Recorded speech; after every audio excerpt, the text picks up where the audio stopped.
Welcome back to the channel, G Nation. Well, we're at the ranch house, day 3 of our, we were going to be doing drywall finishing up. So this is our feather coat. We are getting ready for texture, or we thought we were getting ready. What was funny is, if you recall from the previous videos, I had a couple cabinets there with the counters. It was kind of fun to leave the cabinets and the counters so I could have something to sit on. Yeah, well, that wasn't very smart, because when you leave something, then you don't know something, and construction is a fluid environment. And well, I'm tired of being a fluid environment. So this was the sink. If you recall, there was a corner sink here, and well, removing that last piece, and ta-da, as we crank the handle of the Jack-in-the-Box. Rotten floor. Why? New home, right? Oh, that's right. We have this. So somebody's makeshift, this was a plastic line going to the refrigerator. Never seen that before, huh? So this is somebody's made up compression copper line connection. We got a hose line, then we got another hose line to make the distance, and then they had that. A lot of times we'll see this as a piercing valve that they'll go under. At least it's under the house when we see the piercing valve, which are the worst things in the world. But so somebody thought they were smart. Instead of just getting the connection that goes on to double up the line, and then getting a 30-inch line, we made this gobbledygook. So a simple, correct way to do it turns into what I call the weep leak.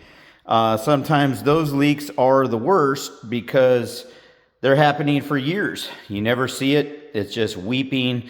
The sub or the underlayment was particle board, so it absorbed it. Always wet, and well, always wet means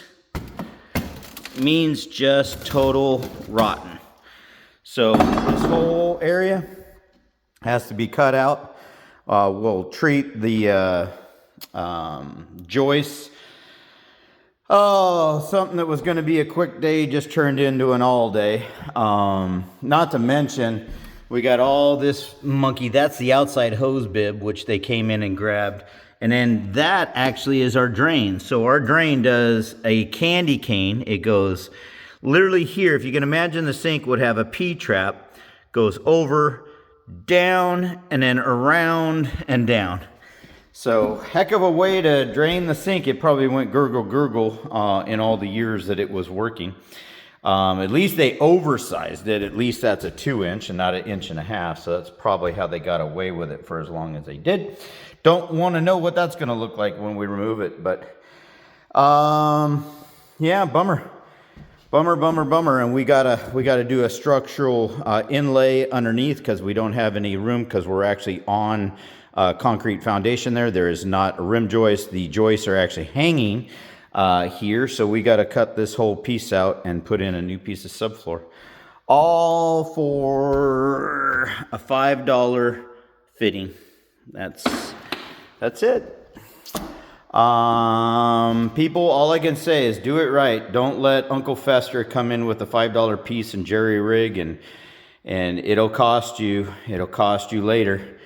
Average repair costs on a structural floor, yeah, I don't know.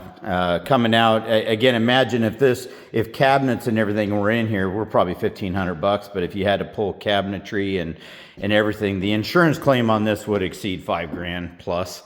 Not to mention if there was granite tops and all that, because you can't do it from below. Yeah, bad deal. Yay! Wish I was a dentist. So anyway, thanks for watching, and we'll throw out some how we're going to repair this in an upcoming video. But don't let friends do plumbing. All right.